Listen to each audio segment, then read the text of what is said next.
டீசோ நேயர்களுக்கு அன்பு வணக்கம். இன்று நாம் திரும்பி பார்க்கிற நிகழ்ச்சியில் பரிந்துரைக்கு எடுத்திருக்கிற படம் பசி. இந்த பசி படத்தினுடைய கதாநாயகனுடைய வாழ்க்கையில இந்த படத்துக்கு பின்னாடி சில முன்னேற்றங்கள் நடந்திருக்குது, சில பின்னடைவுகளும் பயங்கரமா நடந்திருக்குது. இதை பத்தி நான் உங்களுக்கு இந்த பரிந்துரையின் முடிவில் சொல்றேன். இப்போ நாம படத்தினுடைய கதை சுருக்கத்துக்கு போகலாம். சென்னையில கூவத்தை சுற்றியுள்ள ஒரு குடிசை பகுதி. அதுல ஒரு சைக்கிள் ரிக்ஷா ஓட்டுறவரா வர்றவர் தான் டெல்லி கணேஷ். டெல்லி கணேஷுக்கு 7 குழந்தைங்க. அவருடைய குடிப்பழக்கத்தால அந்த குழந்தைங்களை சரிவர கவனிக்க முடியல. அவருடைய பொறுப்பில்லாத தனத்தால அந்த குடும்பம் வறுமையில வாடுது. இந்த நேரத்துல அவருடைய முதல் பையன் கொஞ்சம் படிச்சனால அந்த இடத்த விட்டு ஷிஃப்ட் ஆயிடறான். அதனால அவருடைய 2வது பெண் சோபா அவங்க அந்த குடும்பத்துக்கு பாதுகாப்பா இருக்கா. இந்த நிலையில குடும்பத்தை காப்பாற்றணுன்ற சூழ்நிலை வரும்போது அவளுடைய தோழியோட சேர்ந்து பேப்பர் பொறுக்கிற தொழிலை செஞ்சுட்டு வர்றா. இதுக்கிடையில அவளுடைய தோழி பசி சத்யா அந்த அம்மா மூலியமா ஒரு டிரைவரோட அறிமுகம் கிடைக்குது. அந்த டிரைவர் தான் நடிகர் விஜயன். அந்த பழக்கத்தை உண்மைன்னு நம்பி தான் குடும்பத்துக்கு இவர் ஒரு ஆதாரமா இருப்பாருன்னு நினைச்சு அவங்க கிட்ட தன்னை பறி கொடுத்துட்றாங்க. ஆனா அவர் முன்னாடியே திருமணம் ஆனவர் தெரிஞ்சதுனால அவங்க வாழ்க்கை திசை மாதிரி போகுது. ஆனாலும் தன் குடும்பத்தை பாதுகாக்கணுன்றதுக்காக அவங்க மறுபடியும் உழைச்சிக்கிட்டு இருக்காங்க. இந்த சூழ்நிலையில அவங்க கன்சீவ் ஆகுறாங்க. இதனால அவருடைய குடும்பத்துல என்ன பிரச்சனைகள் ஏற்படுது, கடைசியில அந்த டிரைவரும் இவங்களும் சேர்ந்தாங்களா, இதுதான் இந்த படத்துடைய முக்கியமான கதை. சார், இந்த படத்தில் நடித்தவர்களை நம்ம பார்க்கும்போது கதாநாயகன் விஜயன், கதாநாயகி ஷோபா, ஷோபாவனுடைய அப்பாவா நடிச்சிருக்கிறவர் டெல்லி கணேஷ் அவர்கள். இவங்களுக்கு சப்போர்ட்டிங் ஆக்டரா நிறைய பேர் நடிச்சிருக்காங்க. பிரவீனா பாக்கியராஜ், அப்புறம் தாம்பரம் லலிதா, எஸ்என் பார்வதி, அப்புறம் சத்யா. இந்த படத்தில் நடிச்சதுனாலே அவங்களுக்கு பேர் பசி சத்யானே வந்திருக்கு. படத்தின் ஒளிப்பதிவு V Ranga, editing M Vellaichamy, கதை திரைக்கதை வசனம் டைரக்டர் துரை. இந்த படத்தினுடைய தயாரிப்பு ஜி லலிதா, பட தயாரிப்பின் நிறுவனம் சுனிதா சினி ஆர்ட்ஸ். இந்த படத்தினுடைய இசையமைப்பாளர் சங்கர் கணேஷ். படத்துல பாடல்கள் இல்லை, ஆனா இந்த கதைக்கு தேவையான எவ்வளவுக்கு எவ்வளோ இந்த கதையினை உயிரோட்ட முடியுமோ அந்த அளவுக்கு பேக்ரவுண்ட் மியூசிக் மிக சிறப்பாக பண்ணியிருக்காரு. அவர் பாராட்டக்கூடிய ஒரு இசையமைப்பு இந்த படத்துல இருந்தது. இந்த படம் 1979 டிசம்பர் 21 ரிலீஸ் பண்ணியிருக்காங்க. அன்னைக்கு இந்த படம் பலராலும் பரபரப்பா பேசுறாங்க. ஏன்னு கேட்டா, ஆடம்பரம் இல்லாத, ஒரு மேக்கப் இல்லாத குடிசைவாழ் மக்கள் எப்படி இருப்பாங்களோ ரொம்ப சாதாரணமா எடுத்துட்டு போயிருப்பாங்க. ஒரு ரிச்சாக்கர் சொன்னாரா, பெரிய பெரிய ஆளுங்களெல்லாம் வச்சு படம் எடுக்கிறீங்க, எங்க குப்பத்துக்கு வாங்க, எங்க குடிசையை பத்தி, குடிசையில வாழ்ற மக்களை பத்தி நீ சந்திங்க, அந்த நிறைய கதைகள் கிடைக்கும் அப்படின்னு சொன்ன உடனே துரைக்கு அந்த வார்த்தை பாதிச்சிருச்சு. ஸோ ஒரு நம் குடிசை வாழ் மக்கள் கூடயே அவர் கொஞ்ச நாள் இருந்து அவங்களுடைய நடை உடை பாவனை, அவங்களுடைய பேச்சு வழக்கு எல்லாத்தையும் உன்னிப்பா கவனிச்சு உருவாக்கின கதை தான் பசி. இந்த படத்தினுடைய ஒரு நிகழ்ச்சி நான் சொல்ல கடமைப்பட்டிருக்கேன். அது ஏன்னு சொன்னா, அந்த வட்டார வழக்குல இருக்கக்கூடிய ஒரு பெண் முதல்ல ஒரு ஆணை சந்திச்சா எப்படி இருப்பா, எப்படி அவருடைய நடவடிக்கை இருக்குன்றத சோபா, அதாவது அந்த குப்பம்மாவும் அவங்க தோழியும் ஒரு டீ கடையில இருக்கிறது 50 பைசா 2 டீ கொடுன்னு கேட்பாங்க. குடிச்சுக்கிட்டு இருக்கும்போது அந்த நேரம் தான் அந்த விஜயன் வருவார், ஹீரோ. அந்த தோழிக்கு முன்னாடியே அவரை தெரியும், அந்த டிரைவர் தெரியும். அப்போ கேட்குறாங்க, என்னம்மா டீ மட்டும் தான் சாப்பிட்றீங்களா, வேற எதுவும் சாப்பிடலையான்னு அவர் கேட்பாரு. இல்லைண்ணே, காசு இல்லை, இருக்குது 50 பைசா தான் இருக்குது அப்படின்னு சொல்லும்போது, சரிம்மா உங்களுக்கு என்ன வேணுமோ சாப்பிடுங்க, நான் காசு கொடுத்துருவேன்னு. அப்போ சத்யா சொல்லுவாங்க, அண்ணன் சொல்லிட்டாரு 2 ஸ்பெஷல் பண்ணு கொடு அப்படின்னு. முதல்ல சத்யா சொல்லுவாங்க, ஒரு புற வாங்கி ஆளுக்கு பாதி சாப்பிடலான்னு. ஆனா அவரு காசு கொடுக்குறேன்னு சொன்னோன்னா 2 ஸ்பெஷல் பண்ணு கொடுமா, வாங்கிட்டு சோபா கிட்ட கொடுப்பா. அப்போ பாருங்க, என்னதான் ஒரு குடிசையில வாழ்ற பெண்ணா இருந்தாலும் அந்த தன்மானம்னு ஒண்ணு அந்த இடத்துல அந்த பொண்ணு ரொம்ப அருமையா காட்டுவா. எனக்கு வேண்டாம் அப்படின்வா. உடனே அவரு சொல்லுவாரு, டிரைவர் சொல்லுவாரு, ஏன் நாங்க வாங்கி கொடுத்தா சாப்பிட மாட்டீங்களா அப்படின்னு. உடனே வாங்கிக்குவா. இந்த டிரைவர் அதை பார்த்துக்கிட்டு இருப்பாரு. பார்த்த உடனே இவளுக்கு ஒரு வெக்கம், அந்த தன்மான உணர்வு இதெல்லாம் திரும்பிக்கிட்டு அவரை ஒரு பார்வை, அந்த சீனை ஒரு யதார்த்தமா இருக்கும். அவர் அப்படி ஒரு கண்ணில் பாக்குறது, அந்த டீயை குடிக்கிறது பாக்குறது, குடிச்சிட்டு முடிச்ச உடனே 2 பேரும் போவாங்க. போய் உடனே, அக்கா உனக்கு வெக்கமே இல்லையா, ஆம்பளை வாங்கி கொடுத்தா உடனே சாப்பிட்ருவியா அப்படின்னு கேட்பான். அதாவது என்னதான் அடிமட்டத்துல பசி பட்டியலில் வாழ்ந்தாலும் ஒரு பெண்ணுக்கே உரிய அந்த தன்மானம்ன்றது அந்த பொண்ணுகிட்ட இருக்கும். அது ரொம்ப ரொம்ப அருமையான காட்சி அது. அதாவது ஒரு பழமொழி சொல்லுவாங்க, புண்ணு பட்ட மாட்டை கொத்தி திங்கும் காக்கான்னு. அதாவது ஒரு மாட்டு கழுத்துல புண்ணு இருக்குமா, அந்த உழவு ஓட்டி ஓட்டி ஓட்டி அந்த நகத்தடின்ற ஒரு அதை வச்சு அதுல புண்ணு ஏற்படுமா, அதை காக்கா வந்து வந்து உட்காந்து சந்தோஷமா கொத்துமா அதை. அது மாதிரி சோபா அவங்க குடும்பத்துடைய நிலை அந்த புண் ஏற்பட்ட மாடுனுடைய நிலைமையில இருக்கும். அதுல இவர் சந்தோஷங்க. சோபாவோட அப்பாவை குடிச்சிட்டு வருவாரு. அந்த ஊருக்கு ஒரு அந்த குடிசை ஏரியாவுக்குள்ள ஒரு கலவரம் நடந்திருக்கும். அப்போ போலீஸ் வருவாங்க. போலீஸ் வந்த உடனே அப்பா கிட்ட சொல்லுவா, அப்பா நீ உள்ள போயிடு, போலீஸ் வராங்கன்னா அதுக்குள்ள கரெக்டா போலீஸ் வந்து கேப்சர் பண்ணிடுவாங்க. பண்ணிட்டு சொல்லுவாங்க வாடா போலாம் அப்படின்னு இழுப்பாங்க. அந்த நேரத்துல யாருமே அவங்களுக்கு ஜாமீன் வர மாட்டாங்க.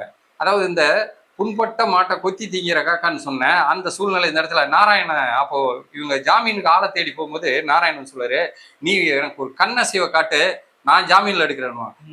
என் கண்ணசைவுல நீ ஜாமீன் எடுக்க, எங்க அப்பா உள்ளே இருக்கட்டும்ட்டு போயிடுவாரு. ரொம்ப பிரச்சனை உருவாக்கக்கூடிய ஒரு கேரக்டரா வருவாரு. பசி நாராயணன் ரொம்ப நல்லா நடிச்சிருப்பாரு அதுல. ஒரு மொழியியல் பேராசிரியர் என்ன சொல்றாருன்னா, ஒவ்வொரு வட்டாரத்துக்கும் ஒரு சிறப்பு இருக்கு. இப்போ சென்னையில வந்து இப்போ இப்போ சென்னை பாஷை வர்றதுக்கு மெயின் ரீசன் இந்த மாதிரி ஒரு கொச்சையா நம்ம நினைக்கிறதுக்கு காரணம் வந்து பல மொழிகள் பேசுறவங்க நம்ம சென்னையில வசிக்கிறாங்க. இப்போ உதாரணத்துக்கு வந்து தெலுங்கு மக்கள், இந்தி மக்கள். இப்போ தெலுங்கு பேசுறவங்க வந்து உனக்காக நான் வந்திருக்கேன் அப்படின்றதுக்கும், உனக்கோ நீ கோசரம் நான் வச்சோந்தோ அப்படின்னுவாங்க. அப்போ உனக்காகன்றதுக்கு வந்து கோசம் அப்படின்னுவாங்க. அதே நம்ம வந்து அதே அந்த நம்ம பேசுற வழக்குல அந்த தெலுங்கு நம்ம தெரியாம நம்மையே மீறி வந்துருது. உனக்காக நான் வந்திருக்கேன்றதுக்கும் உனக்கோசரம் நான் வந்திருக்கேன் அப்படின்னு. உனக்கோசரம் உனக்கோசரம், அதாவது உனக்காக நான் வந்திருக்கேன்றதுக்கு பதில் உனக்கோசரம் அப்படின்னு.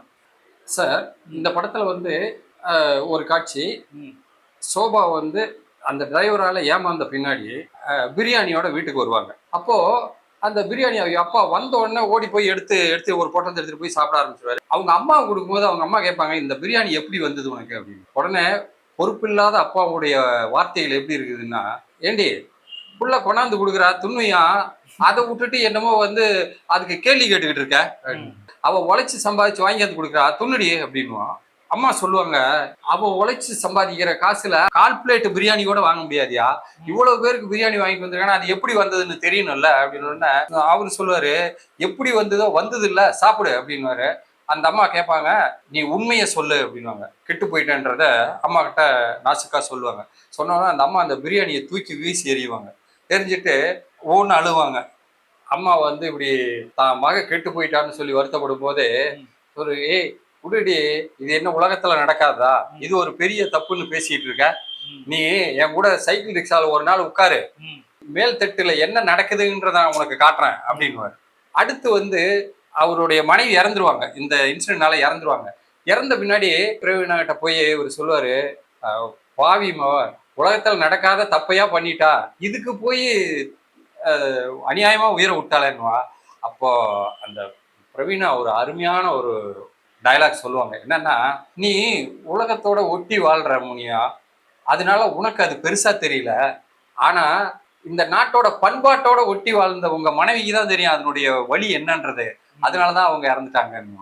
பிரவீனா வந்து அந்த காட்சியை ரொம்ப அருமையா விளக்குவாங்க. ரொம்ப நல்ல காட்சி. ஏழ்மையிலும் ஒரு நேர்மை.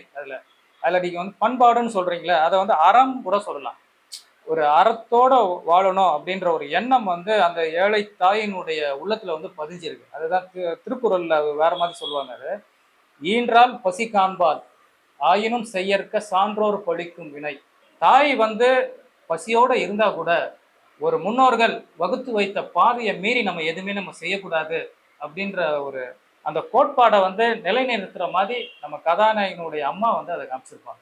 அது வந்து சிறப்பான ஒரு காட்சி அமைப்பு அந்த படத்துக்கு.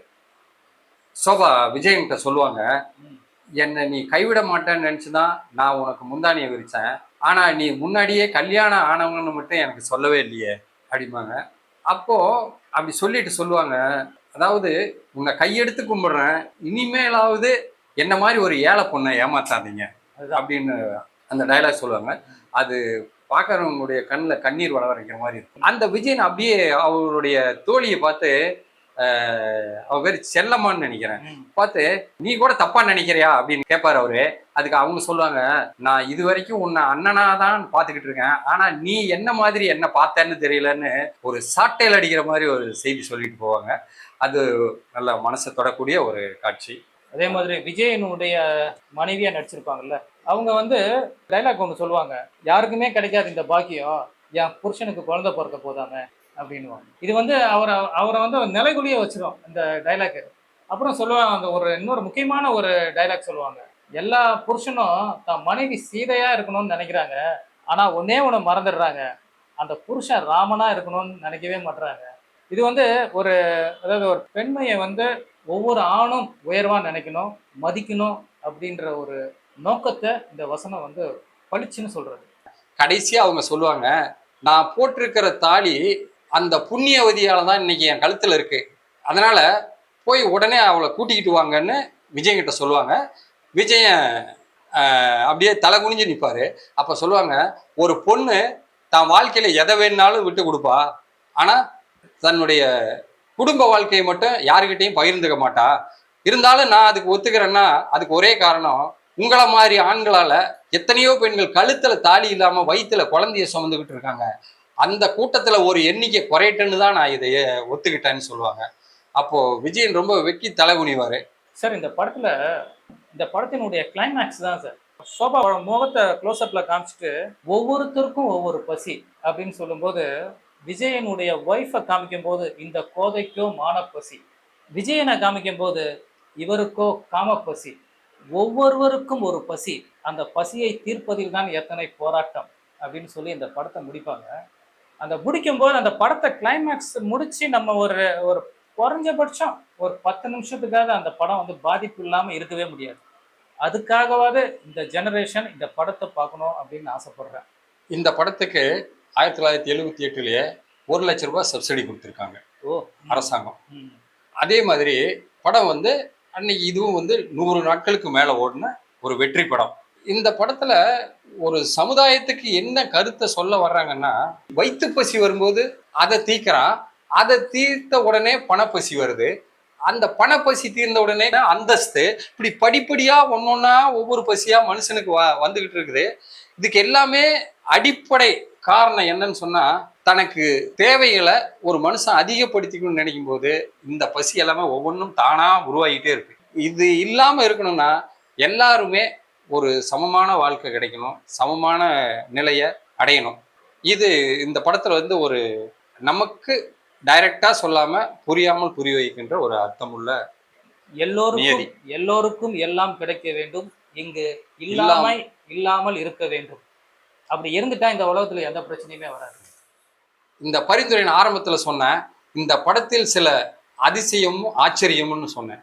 இந்த படம் வெளிவந்த பின்னாடி சோபாவுடைய சினிமா மார்க்கெட்டு டாப் லெவல்ல போச்சு. அதுல தான் அவங்களுக்கு ஊர்வசின்ற பட்டம் கிடைச்சது, தேசிய அளவுல சிறந்த நடிகைன்னு பட்டம் கிடைச்சது, ஃபிலிம்ஃபேர் அவார்டில் சிறந்த நடிகைன்னு பட்டம் கிடைச்சது. இந்த படத்தினுடைய 100வது நாள் விழால தான் அவங்க சூசைட் பண்ணிக்கிட்ட அந்த நிகழ்ச்சியும் நடந்தது. இதுதான் அவங்க வாழ்க்கையில ஏற்றமும் இறக்கமும்.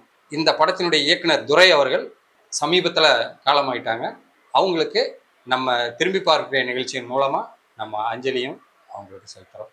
நேயர்களே, இந்த படத்தின் பரிந்துரையை நீங்க கேட்டிருப்பீங்க. இது வந்து ஒரு சென்னை வாழ் மக்களுடைய ஒரு யதார்த்தமான வாழ்க்கையை உங்களுக்கு தெளிவுபடுத்தியிருக்கோம்.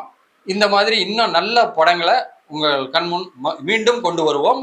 நீங்க டிசோ சேனலை லைக் பண்ணுங்க, ஷேர் பண்ணுங்க, சப்ஸ்கிரைப் பண்ணுங்க, மறக்காம பெல் பட்டனை கிளிக் பண்ணுங்க.